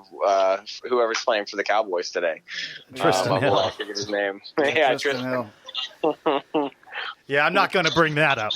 Yeah, don't bring that up. Don't bring that up. No. Don't bring that one up. All right. Well, while y'all were talking, I was looking for Dylan Gabriel stats in high school. I couldn't find anything on rushing. But I did find that he played 40 games. He completed 745 passes of 1,281, which makes 58.2%. He threw 36 interceptions, 105 touchdowns, 9,848 yards from 2015 to 18. So you're telling me that Dylan has a better completion percentage in college than he did in high school? It sounds like it, yes. Think about that. Yeah. That is remarkable. What was your completion percentage? Him, but that's remarkable from a completion percentage perspective. What was yours in high school? I was like in the 58, 59, 60 range, right around there. My junior year, we ran the option, so it was a much higher because we just didn't throw the ball that much. But my senior year, when we threw a lot, it was in that 60 range. Yeah. Well, not in college though. A little bit lower in college. Yeah, I would love to find. I can't find any rushing records, so maybe he didn't run in high school either. So he may not have ran a lot in high school. Yeah, I mean, he may not have. I mean, he obviously threw a lot. So, and then his season record. 13 games, this is 2018, 13 games, 279 completions for 492 attempts, 56.7%, 13 interceptions, 38 touchdowns, 3,747 yards. Which year was that? 2018. Okay. So, and that... So he's... Go ahead. He's like number 3 on the Hawaii list. Number 4, Tommy Chang. I don't know who Tommy Chang is. I don't know. Timmy Chang. Timmy. Hawaii. Sorry. Great Hawaii University quarterback. Hawaii quarterback. Yeah. Okay. And then Tua is on there, obviously. Number 2. Then PJ Minia. And I don't know from 2009. And then Dylan Gabriel. McKenzie is 1, 2, 3, 4, 5, 6, 7th on that list, and McKenzie is like 5th on the list where Dylan is number 1 career all time. So interesting. Well, how do you make an overall? One of the biggest things is the overall comparison between McKenzie and Dylan. I think I watched some interviews from McKenzie today, actually, from his freshman year in college, and Dylan and McKenzie. If you compared those two people together, Dylan looks and talks like a much more mature individual, a much more polished presence. Mackenzie was great, but just you could feel the youth, and I don't feel that with Dylan, which is just more of and by an saying this stuff, thing all to this watch. stuff that we're saying, we're not taking anything away from Mackenzie Milton, because Mackenzie Milton is forever UCF royalty as far as I'm concerned. Like, you will never hear a negative word come out of my mouth about Mackenzie Milton. Ever. And that's not what we're doing. I just want to make that very clear. We're just comparing apples to apples here. We're fortunate enough to be able to compare yes. apples to Absolutely. apples. Let's make that even more clear. Absolutely. Yeah. So, all very right. bright and shiny apples. too, Exactly. to be even more clear. Big, shiny red ones. All right. Kyle, I know that we've talked a lot today. We're talking a lot more now since we're doing 2 shows together. What's going on at the Little Greek, though? Because we never talk about that on the other show. Well, we are still just waiting for some permitting for opening of our Winter Park location. I've had more questions about that from friends and UCF supporters than any other location ever. So, yes, I'm doing my best to get that open. We're hoping that it's this week, but at the very latest, it would be the Tuesday after we play Cincinnati. So I'm just gearing up for that. I'm really excited. I have an anticipation there's going to be a lot of UCF alumni, a lot of people that listen to the podcast that will frequent that location. So because I'll be stuck there for 3 weeks, again, like I always say, I'd appreciate anybody coming in, saying hello, talking a little bit of UCF football. But just looking forward to getting that one open. And then one more will be opening in Apopka before the end of the year. As well. So just getting that lined up. I'm heading out there tomorrow morning to make sure that we're good with that site and get ready to turn it over. So things are moving. Things are going good. And appreciate all the support from all the podcast listeners for sure. I know I had a number of people that came in after the Stanford game. If you remember, that ended like 7:30, 7:40 or so.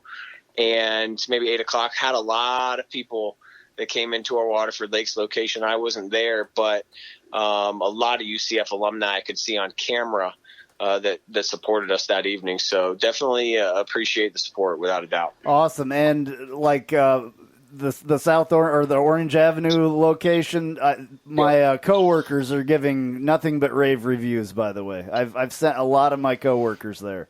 Because I appreciate that. We're really close, and they all love it. So. Where's the Winter Park location going to be?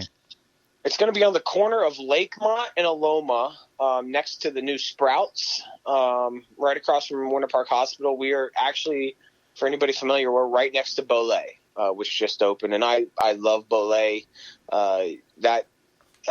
My fraternity brother, a UCF alum, is an operating partner at that Bolay right there in Winter Park, so please support them as well. But we're right next to that Bolay and Sprouts. All righty, Kyle. We will talk to you next week, man. Really appreciate it. All righty, sounds good, guys. Have a good one. All right, Knights and the Pros. Not a lot going on this week because right now, as we're recording this, the Saints and who are they playing? The Cowboys, which has 3 of our players at least in it. Traquan's hurt this week, but it has Latavius, and then it would have Tristan Hill, which we spoke about there. So Matt Prater Detroit played the Chiefs today, my beloved Chiefs. Chefs. Matt Prater was 3 of 3 field goals, his longest being 53 yards and 3 for 3 extra points. Good game for him. Jordan, the Chiefs won that game, by the way, 34-30. It was a great game if you have a chance to rewatch some high-scoring games. Absolutely great game. And then Akins for Houston, 3 of 21 or 3 catches for 21 yards in a loss to the Panthers. The Texans lost to the Panthers 16-10, which was kind of a low scorer. That was one of the lower ones. The Tampa Bay Rams game was a high score. Good games today. Really good NFL games. I actually got to watch a little bit today. So, a big thank you to @blackgold_Ed. Guys, love your show. Calls me out. TT, thanks for the tough questions at the pressers. You are the only one in the UCF media with coconuts. Now, I will say, I responded back to that on Twitter. Coconuts. While I appreciate that, There are other talented folks who ask questions, but I thank you for that. You need a little bit of, what do they call it? I don't know. Coconuts. Well, he just said that. No, you need a little bit of self-pride. Self-pride is not always bad, Trace. I'm deferential to my especially colleagues. In this business that we are in. Self-pride is a thing that behooves you to have. It would be in your best interest to have a little bit of this from the person who says only on Sports Network a lot. Well, you mean the controlled ego walking all over the field with the camera, doing those little teases? Good, dude. Those are great. I love those things. Humors me. I try to put them up as quickly as possible after you send it. That one got out at like 12:30 last night. Late night at the old standing bounce in house. the softball lot, having my last beer of the evening. Really? Getting ready to drive home. Gotcha. Well, now. I wasn't drunk. Okay. I didn't say I was driving. Okay. Oh, yeah. Okay. I just said I was. Yeah, I didn't Caught say my that. ears. All right, the Island H2O giveaway, that is coming up next. Plus, we open the inbox to take your questions when Knightline number 204 continues. Spice up your company with homemade marketing services from Tasty Gravy Creative. Tasty Gravy serves up a menu of budget-friendly marketing, graphic design, and public relations services customized to your specific goals. Co-owned by a UCF graduate, Tasty Gravy can help refresh your brand, strengthen your online presence, or reinforce your company's message. Contact Tasty Gravy for help with your website, social media, marketing, advertising materials, and more. Visit tastygravy.com.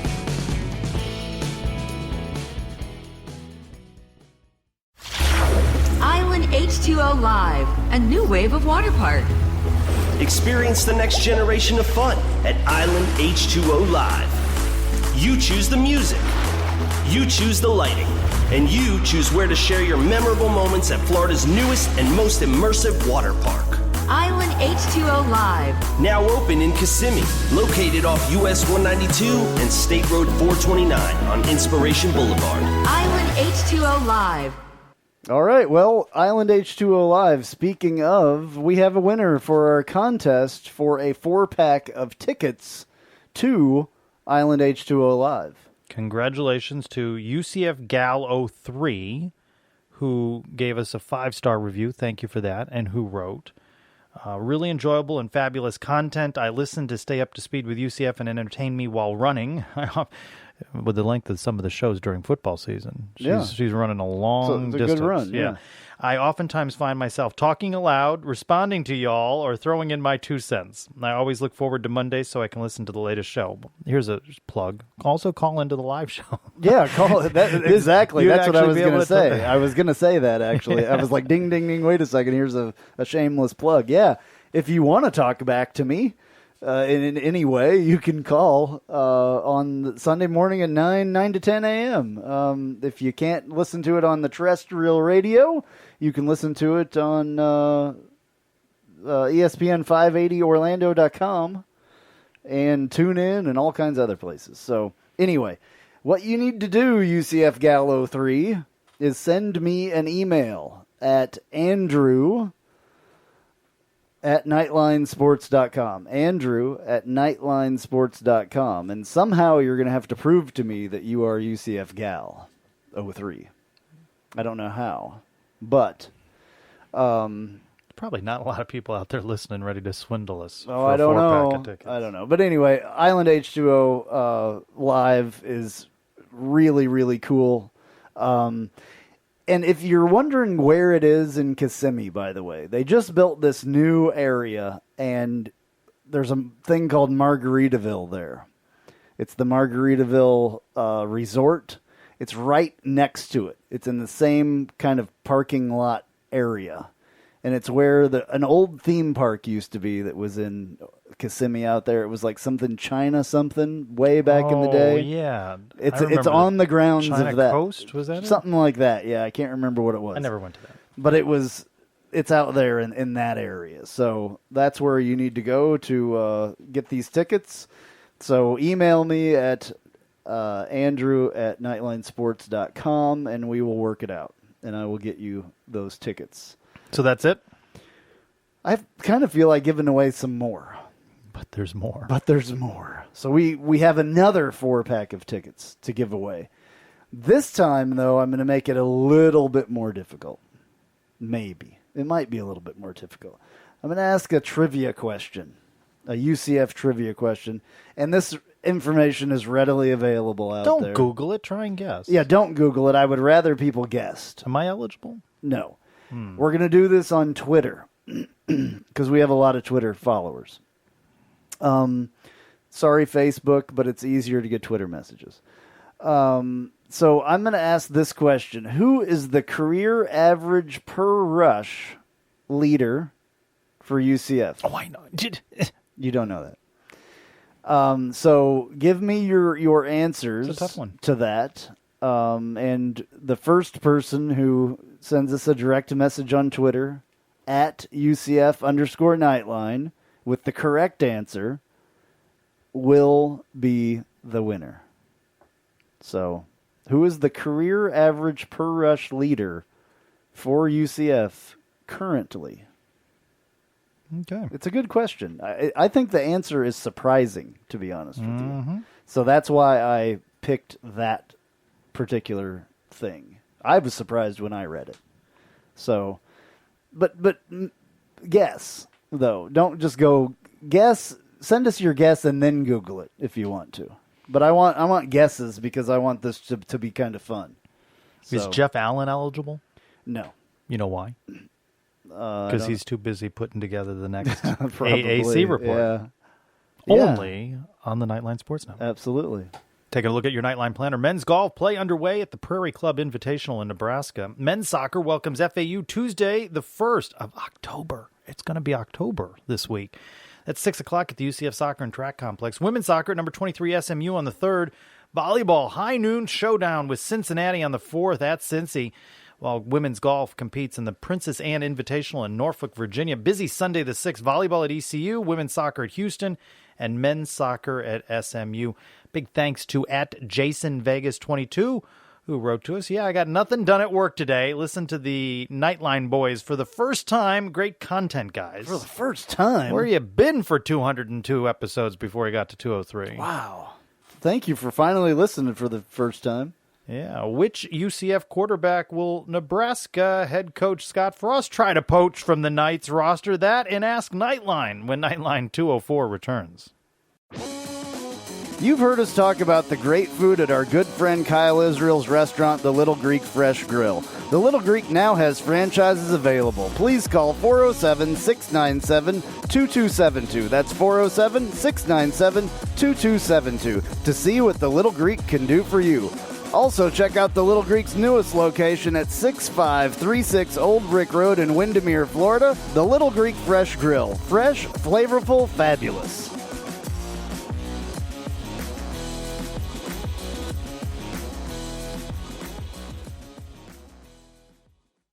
Hey Night Nation, it's Adam from the Sons of UCF. Be sure to check out our show every Wednesday only on the Knightline Sports Network. Now, back to two guys who probably won't be Cow of the Week nominees, Andrew and Trace. Ask a Knightline is brought to you by Chad Barr Law. Chad is a UCF alumnus and diehard Knights fan. Chad Barr Law handles auto accident, slip and fall, and personal injury cases. Call Chad today at 407-599-9036 for a free consultation. That's 407-599-9036. Armor up and call Chad Barr Law today. All right, time for your questions. We've thrown a couple into the show already at our hashtag Ask Knightline. At We Are UCF Family, I thought this question interesting. How long will it take before an attempt is made by the networks to switch the 2021 game with Boise State to a neutral site game? I don't think Danny White would put up with that, but I do think you should prepare yourself that it's probably going to be a primetime showcase game for ESPN on Thursday or Friday night. Of the opening week, yeah. So I think that'd be cool. And we saw with Florida and Miami week 0. Is the first one them coming here? Or? Yes. Okay. Yes. I'm making plans already to go to Boise for, I'm looking for the forward one to that. out there. I want to go. Yeah. I've not been, so I'm looking forward And then to I'm going. already making plans for next season, by the way, for our road game. Georgia Tech, right? Georgia Tech, yes. Yeah. And you know, our friend And then Libby, the year after that. our friend Libby has invited all of Knightline listeners to stay at her house. Oh wow, Yeah. that's very. Yeah. What do you say? That's very generous. Yeah, that was the word I was looking for. So Libby, very if you generous. could just, she must have a very large house. She does. Yeah. Yeah. If you could send me the address, so I could get it out to everybody. Yeah, that'd be awesome. When you shared with me that we've set a record again on listenership. So there's a lot of people. I don't want to talk about that. But there's a lot of people. There's a lot of people. So I don't know how many rooms. I don't know what the mansion looks like there. Well, since you brought it up, I will say we have almost beat every year so far. We have beaten our record of listeners. We have gained more listeners from the year before. As it should be. As it should be. Yes. That's not easy to do, though. That's very hard to do, actually. We've worked very hard at that. But this week, we should break our record from last year for the whole year. And we're just now getting to October. Yeah, up to December 31st. So everybody's doing a great job by listening. And Tell a friend. We've almost, still tell a friend. We definitely need more listeners. And I need more listeners and callers. 8. Jeez. They're calling at 8. You're not there. I'm tired. 9 a.m. to 10 a.m. on ESPN 580, Orlando.com.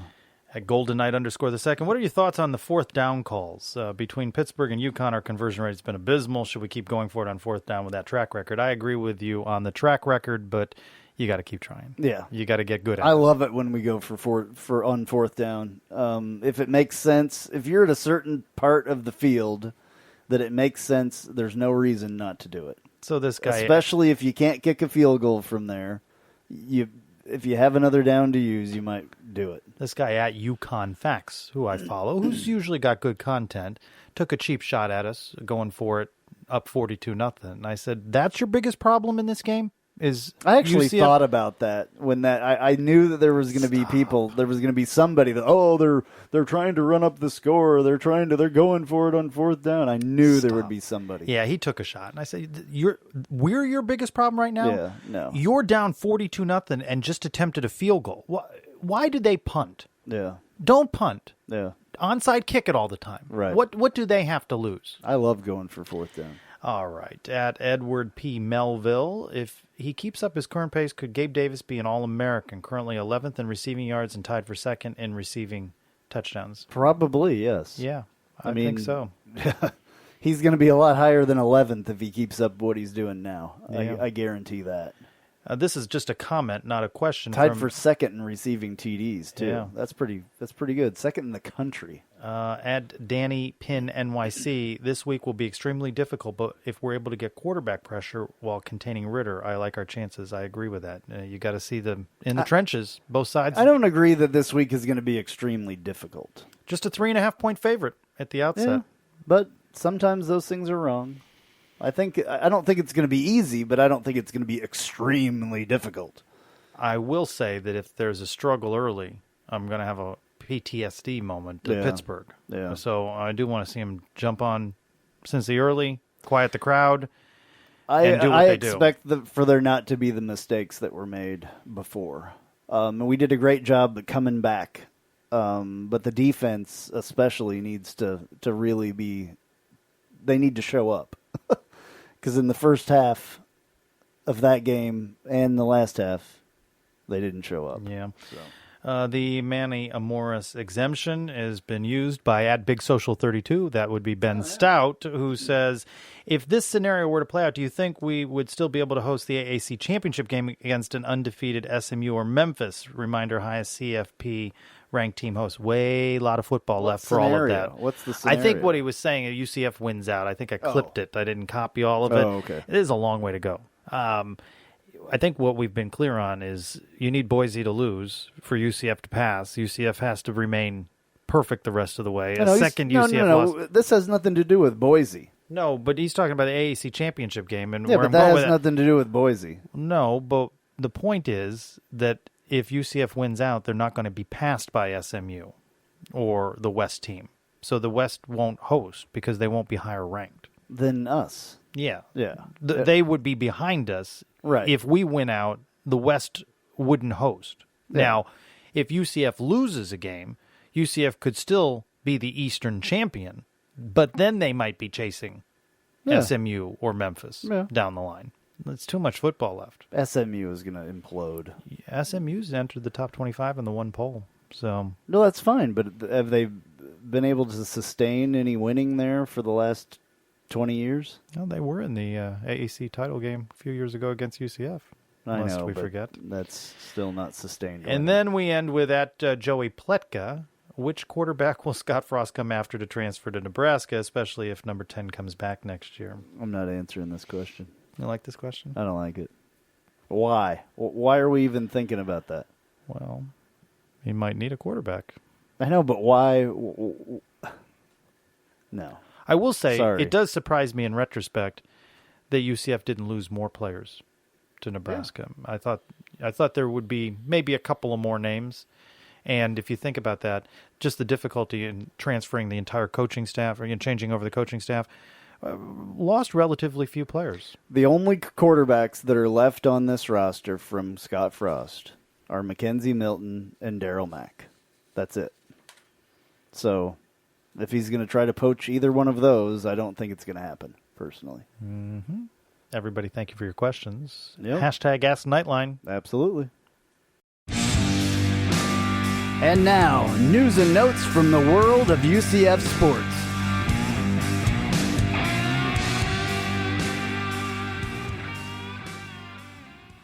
Before we get to the notes, I have received an email from UCF that has the media notes for the upcoming game against Cincinnati. Which contains... And I scrolled down to the depth chart, which I do as soon as they come out. And at quarterback, it lists Dylan Gabriel, followed below that by Darryl Mack Jr. No or. No Brandon Wimbush. Not listed.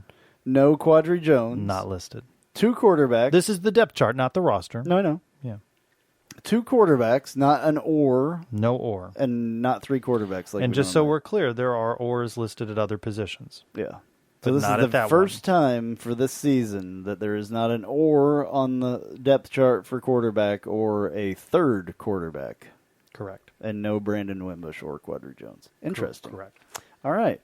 News and notes. Volleyball went back-to-back sweeps to start the conference play at home, beating UConn on Friday and Temple on Sunday. UCF is 2-0 in league play, 9-5 overall. Women's soccer gets its first conference win. That's 3-0 over Tulsa on Sunday. UCF fell, however, to number 11 Memphis Thursday. Knights 1-1 in league play, 6-2 overall. Some awards. Ellie Moreno, League's Rookie of the Week. Konya Plummer is the Defensive Player of the Week. Caroline Delisle is Goalkeeper of the Week. And this note, women's soccer alum Katie McCain, the class of 07, Emmy Award winner, she'll add to her LinkedIn profile for her work with the ad agency that produced Nike's Dream Crazy ad campaign, which also featured Shaquem Griffin. Very cool. You've made this so easy for me today. I don't know why. Cross country wins purpose. the UCF Invitational. You wanted to get out of here on time? No names. Number 12 men's soccer tops Temple 2-0 in the conference opener. UCF is 1-0 in league play, 6-1 overall. Gino Vivi, the Americans Rookie of the Week. Andres Hernandez Betancourt, AAC Defensive Player of the Week. And senior Cal Jennings, one of 30 candidates who has been nominated for or named to the National Senior Class Award that recognizes, I knew you would ask, so I added it to the notes, who is considered in excellence in community, classroom, character, and competition. And the aforementioned Shaquem Griffin won this award in 2017. Nice. I recall him winning the award. I recall you saying what it was the criteria for the award. So I've come prepared. You have. Awesome, man. This is the easiest one I've ever had. And finally, men's basketball opened practice on Sunday, which is today, meaning we're just a few weeks away from the start of the 2019-2020 hoops season. I'm not ready for it yet. I'm not either. Media availability upcoming during the week. I'll see what I can do. That'll be the first opportunity to talk to Coach Dawkins and a whole lot of players that everybody's going to have to get to know. This could be a very, very interesting season because of that. Because we don't know who half of these people are that are on the roster. Not quite yet, so we got some work to do, everybody. Absolutely. All right, this has been Knightline 204. I'm Andrew Phegley. I'm Trace Trylko. Go Knights! Charge on.